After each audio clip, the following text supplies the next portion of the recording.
Ho ampitomboina ao aminareo hatrany ry havako ny fahasoavan'i Jesoa Kristy Tompontsika. Amen. Andeha hiaraka hivavaka isika. Misaotra anao mandrakariva izay ry Tompo Rainay any an-danitra noho ny famindraponao aminay. Endriky ny fitiavanao izany. Ary izany ny anehonao amin'ny fiainanay tsiray avy ilay fahasoavana. Izay sarobidy tokoa satria omenao anay maimaim-poana.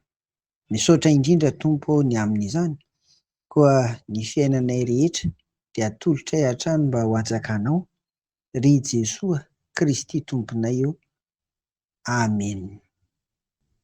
Araka ny nambara omaly dia lohahevitra vaovao indray no iainantsika dia ny hoe velona ny Tompo ry havana ao anatin'izao volana aprily izao. Anio ary dia andeha vakiana amintsika ny Salamo 112:1 sy ny 2. Vakiana amin'ny anaran'i Jesoa. Tahaka ny diera mihanahana maniry ny rano anony no andiny fanahiko anao Andriamanitra. Mangetaentan'Andriamanitra ny fanahiko dia Andriamanitra velona. Rahoviana no tonga aho ka hiseho anatrehan'Andriamanitra. Amen. Araka ny ahitantsika azy eto dia ny taranaka kora, izany hoe ireo Koraita, Levita izany mpihira tao amin'ny tempoly no nanao azy ity. Ny manaitra ny saina eto izany amin'izany hoe Andriamanitra velona izany dia izao: ny ataon'ilay mpanompony manoloana an'ity Andriamanitra velona ity. Ny andininy voalohany dia ahitantsika ny amin'izany hoe tena mihanahana maniry rano ilay mpanompon'Andriamanitra ry Koraita, ry taranaky kora izany, fa tena maniry mafy an'Andriamanitra ny fanahiny. Sarina rano izany no ambary eto, rano anony, ary izay mihitsy koa ilay andininy faharoa hoe mangetaeta an'Andriamanitra ny fanahiko dia Andriamanitra velona. Ny rano no aina.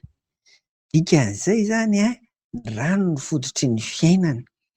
Dia milaza amintsika eto fa tena maty ilay mpanompon'Andriamanitra, maty ny Koraita raha toa ka tsy eo ilay Andriamanitra.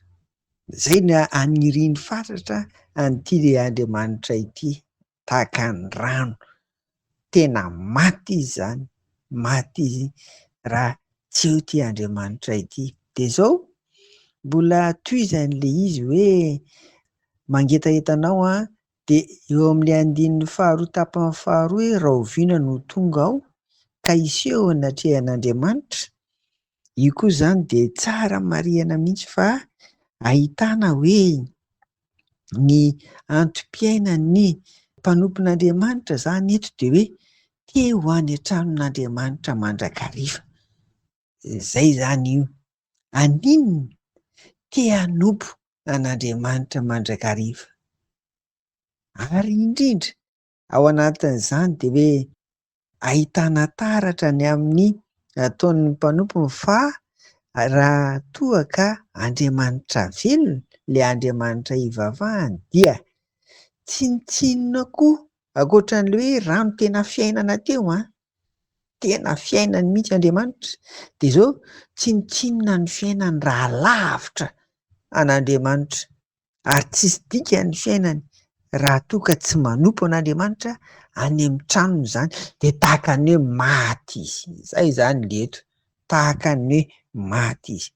Koa ny fahaveloman'Andriamanitra velona ry havana dia ianarantsika tahaka ny ataon'ny Koraita eto izany izay tsy inona akory fa tena te ho any an-tranon'Andriamanitra mandrakariva, te hanompo an'Andriamanitra mandrakariva.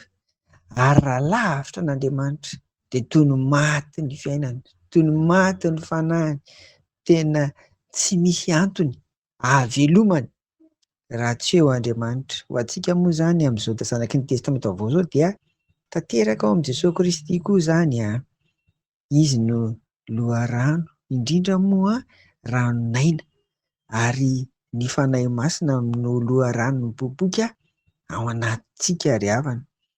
Koa amin'izany fahaveloman'ny tompo izany ary dia ndao hanao tahaka an'ireto koa raha hita reto koa tsika tsy ho tafandry mandry raha tsy tonga any an-tranon'Andriamanitra. Manompo azy ary miompy mpiainana aminy. Dia ho an'Andriamanitra irery ny voninahitra. Amen. Favaka ary isika. Ry Tompo Rainay any an-danitra misaotra indrindra fa afaka mianatra ny ataon'ny koa raha hita ihany koa izany izay. Andriamanitra velona ianao Tompo ary izany fahavelomanao izany koa no mitondra fiainana ho anay. Koa dia anakaiky ianao mandrakariva izay. Anompo anao mandrakariva izay ary fanindrinay koa mandritra ny androm-piainanay rehetra dia ho mpanomponao dia Andriamanitra velona ao amin'i Jesosy Kristy. Dia amin'ny anaranao irery no anaovana izany favaka izany. Amen. Ho aminareo ry havako ny fiadanan'i Jesoa. Amen.